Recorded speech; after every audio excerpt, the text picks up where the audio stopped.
If you saw my last video of the engine room rounds, you know we ended with a bit of a struggle getting lunch out of the freezer. Well, we finally made it to the galley, and it's time to get to work. We're starting off by getting these pork chops seasoned up right here in the sink. I like to take my time with this part because when you're dealing with thick cuts, you have to make sure every side is coated.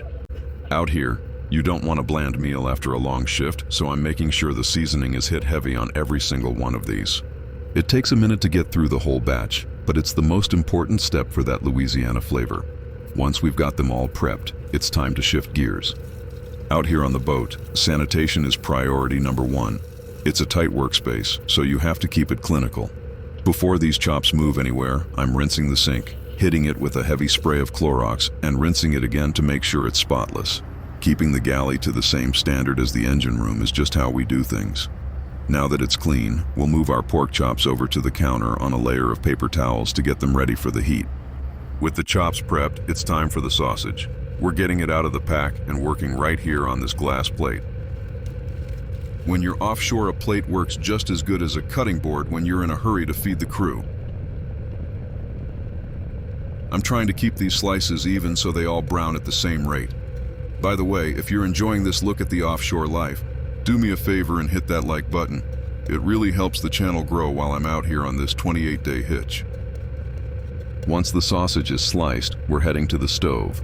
We throw them into the hot pot to start rendering that fat. You want that deep, dark brown color.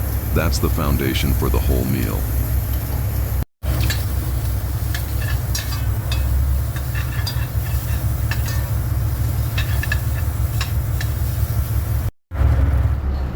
I love fresh beans, but on a 12-hour shift, these Blue Runner red beans are a lifesaver.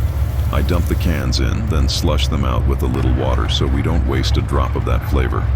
We'll keep those on low and let them marry while the rest of the meal comes together.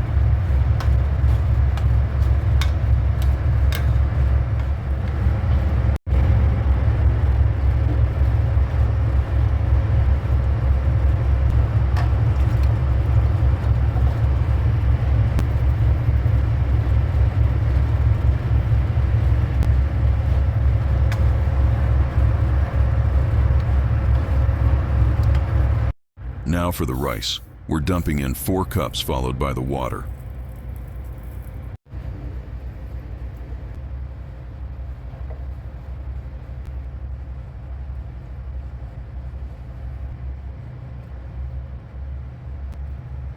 I give it a slight stir just to get everything settled before the lid goes down.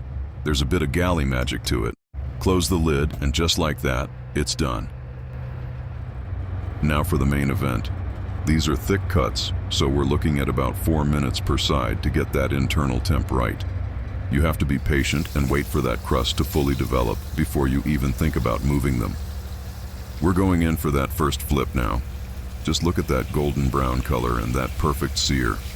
That's exactly what you want to see.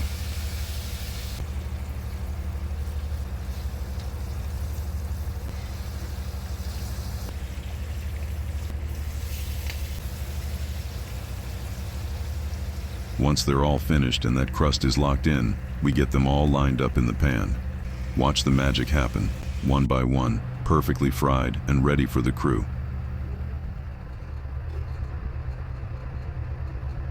One last check on the beans. They're done. Look at this plate.